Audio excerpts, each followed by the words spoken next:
Hello guys, আমরা এখন চলে আসছি যে রাঙামাটিতে ঝুলন্ত ব্রিজের পাশে।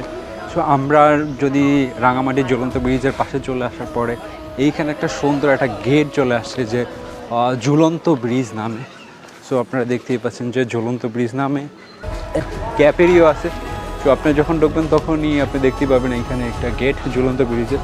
সো প্রথমে ঢোকার ক্ষেত্রে আপনি যখন ঢুকবেন তখনই দেখতে পাচ্ছেন লুকিংটা খুবই সুন্দর। আমরা যেরকমটা উত্তরাতে লেকে যেরকম ঘুরি এবং আমরা যেরকম রমনা পার্কে ঘুরি সেই রকম লাইক দিস। সো আপনি ঢোকার পরে একটা সুন্দর একটা ভিউ দেখতে পাবেন এ পাহাড়ের মতো। সো এটা হচ্ছে যে কিছু গাছ আছে পাহাড়ের, আর পিছনের ভিউটা হচ্ছে যে এটা। সামনের ভিউটা আপনারা যদি দেখেন আপনারা ঢোকার টাইমে এটা দেখতে পাচ্ছেন। তো এইখানে সামনে দেখতে পাচ্ছি যে পাহাড়ি মধু বিক্রি করে। তো আমরা দেখবো যে ওই যে ঝুলন্ত ব্রিজ দেখা যাচ্ছে। সো আমরা আগে ঝুলন্ত ব্রিজের আগে দেখবো যে মধু, মামায় মধু বিক্রি করে। মামা, পাহাড়ি মধু কোথা থেকে আসে? এটা পাহাড়ের থেকে। পাহাড়ের থেকে আসে? কত করে কেজি? কেজি 1200। খাইলে ভিটামিন? ভিটামিন তো আছে, ভিটামিন বেশি না? সো আসবো কত কইরা? আচ্ছা, আমরা ঝুলন্ত ব্রিজেই যাচ্ছি, ঝুলন্ত ব্রিজের দিকে।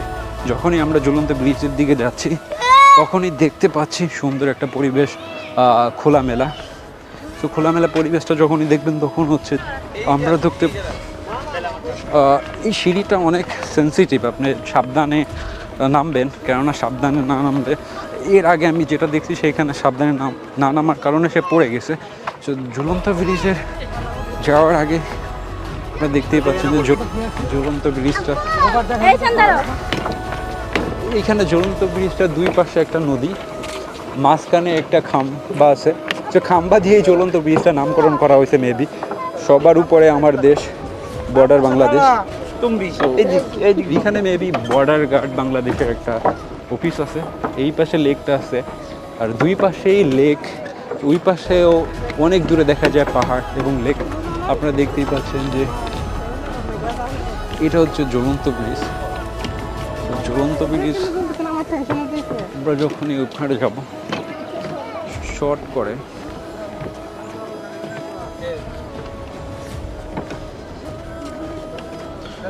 ঝুলন্ত ব্রিজের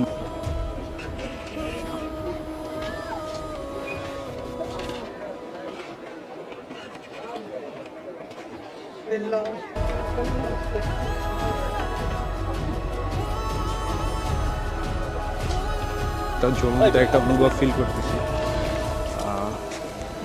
এই জায়গাটা যেটা আছে, আর ম্যাক্সিমাম আমি যতটুকু জানি বাংলা সিনেমার বিভিন্ন স্মৃতি এই জায়গাটায় আছে। তো এইখানে নাকি প্রচুর আগের যে পুরাতন যে সিনেমাগুলো হতো সব সিনেমাগুলো এই জায়গা থেকেই কভার হইতো, দৌড়াদৌড়ি করতো এই জায়গা।